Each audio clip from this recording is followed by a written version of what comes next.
In the heart of an African village, surrounded by golden grasslands and tall baobab trees, lived a young boy named Kofi.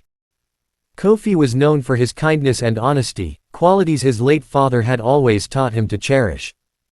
The village, named Nyamako, thrived on trust, unity, and the wisdom of its elders. However, a great test of honesty was about to change Kofi's life forever. One hot afternoon, as Kofi played near the riverbank, he noticed something unusual, a small wooden chest, half buried in the sand. Curiosity sparked in his heart. He dug it out and opened the lid, his eyes widening as golden coins and precious stones gleamed in the sunlight.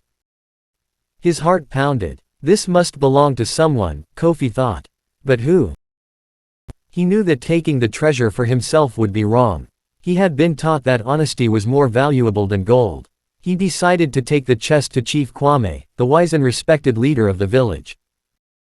As Kofi carried the chest through the village, whispers began to follow him. A group of older boys, known for their mischief, stopped him on the path. "Kofi, where did you find that?" asked one of them, his eyes fixed on the treasure. "By the riverbank," Kofi replied truthfully. One of the boys, Jabari, smirked. "You're a fool if you give it away. No one will know if you keep it. Think of all the things you could buy, new clothes, delicious food, even a big house." Kofi hesitated for a moment. The thought of having so much wealth was tempting. His mother struggled to provide for him, and this treasure could change their lives. But deep down, he knew the truth. This treasure was not his, and keeping it would be wrong. "I must do what is right," Kofi said firmly and walked away, leaving the boys behind.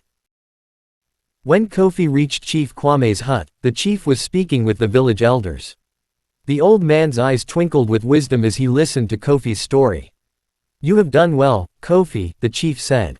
"But let us see who this treasure belongs to." He called for an announcement in the village square. Soon, the people gathered, murmuring in curiosity. The chief held up the chest. "Someone in this village has lost something precious. Let the true owner step forward and claim it."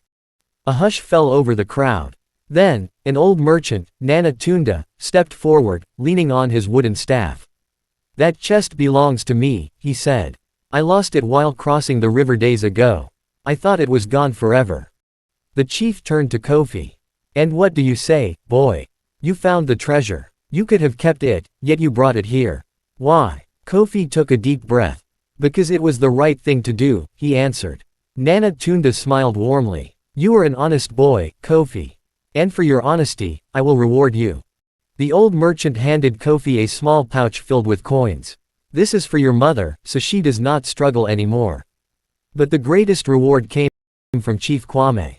He placed his hand on Kofi's shoulder and said, "Honesty is the foundation of a great leader. One day, you will be a man this village can trust." The villagers cheered, and Kofi's heart swelled with pride, not because of the coins, but because he had done what was right.